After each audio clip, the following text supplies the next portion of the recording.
हम माधवी जी के साथ हैं और आप माधवी जी के साथ मिल रहे हैं आज, और वर्षों की हमारी दोस्ती है।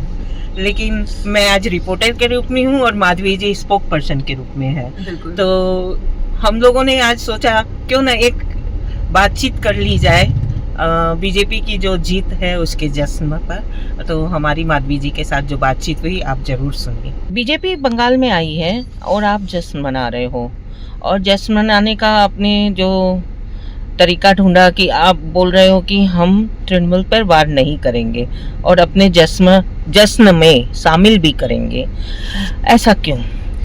देखिए, पश्चिम बंगाल में भारतीय जनता पार्टी सबको साथ लेकर चलने वाली पार्टी है, और जो एक तरीके से टीएमसी ने जो ये गलत नैरेटिव फैलाया पूरे बंगाल के अंदर में कि भारतीय जनता पार्टी धर्म की राजनीति करती है, जबकि भारतीय जनता पार्टी ने हमेशा पश्चिम बंगाल में जो टीएमसी के द्वारा अपीजमेंट की राजनीति होती आई है उसका विरोध किया है। और आप देखेंगे कि केंद्र में जितनी भी योजनाएं होती हैं वो सभी लोगों के लिए एक बराबर होती हैं। ऐसा नहीं है कि किसी धर्म के लिए अलग और किसी समुदाय के लिए अलग, सभी लोगों के लिए एक जैसी योजनाएं हैं। लेकिन अगर आप डेटा उठा के देखेंगे तो आपको पता चलेगा कि सबसे ज़्यादा इन योजनाओं का जो फ़ायदा है वो माइनॉरिटी के लोग ही उठाते हैं। तो पश्चिम बंगाल में बहुत सारे चैलेंजेस हैं भारतीय जनता पार्टी के लिए। सबसे पहला चैलेंज तो यही है कि बंगाल में जो एक खूनी राजनीतिक हिंसा का जो एक दौर देखा है, सदियों से यहाँ पर खूनी राजनीति होती आई है, उसको पूरी तरीके से ख़त्म करना है। इसीलिए भारतीय जनता पार्टी ने ये नारा भी लगाया कि भय मुक्त बंगाल बनाया जाएगा। इसीलिए इस बार आपने देखा कि सारे देश ने अप्रिशिएट किया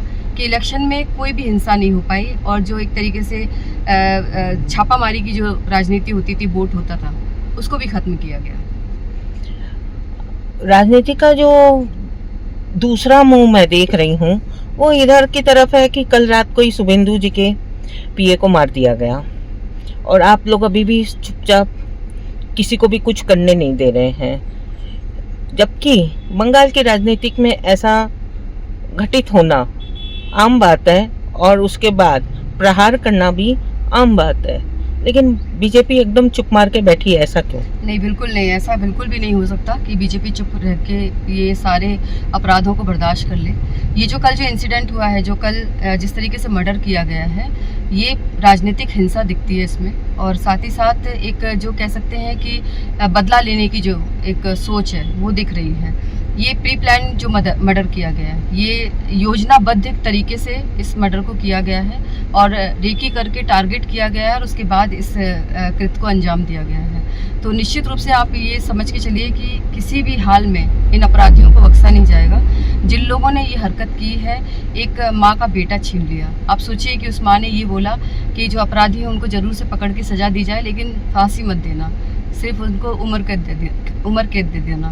तो आप सोच सकते हैं कि इस माँ का दिल कितना सहानुभूति वाला है, कितना सेंसिटिव मन है उसका, कि एक माँ की औलाद को आपने छीन लिया केवल अपनी राजनीतिक तुष्टिकरण के लिए, अपनी राजनीतिक तृष्णा को शांत करने के लिए, एक बदला लेने के लिए। लेकिन वो माँ तब भी ये कह रही है कि उनको उम्र कैद की सज़ा दे देना।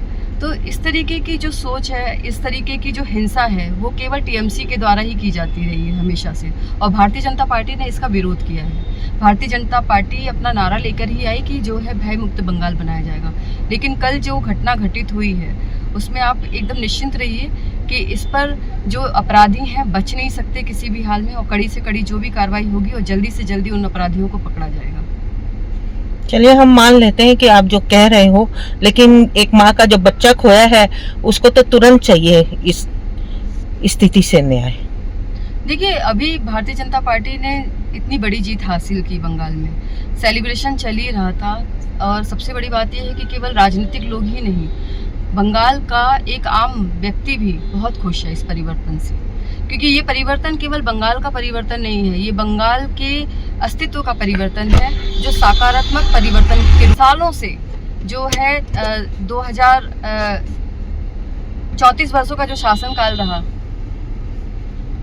34 वर्षों का जो शासनकाल रहा, उसमें हिंसा की राजनीति पश्चिम बंगाल देखता आया। उसके बाद टीएमसी ने उस पूरी टेंडेंसी को अडॉप्ट कर लिया, और उससे भी ज़्यादा भयावह स्थिति पश्चिम बंगाल ने देखी है। कल जो कांड हुआ है उसके पीछे पूरी राजनीतिक हिंसा दिखती है, एक कह सकते हैं कि जानबूझकर किया हुआ अपराध दिखता है, और इसको बख्शा नहीं जा सकता किसी भी हाल में। भारतीय जनता पार्टी शांति व्याप्त करना चाहती है, बंगाल में जो हिंसक राजनीति का दौर है उसको बदलना चाहती है, उन्नयन की राजनीति और बंगाल में विकास की राजनीति करना चाहती है, सबको एक साथ लेकर चलना चाहती है।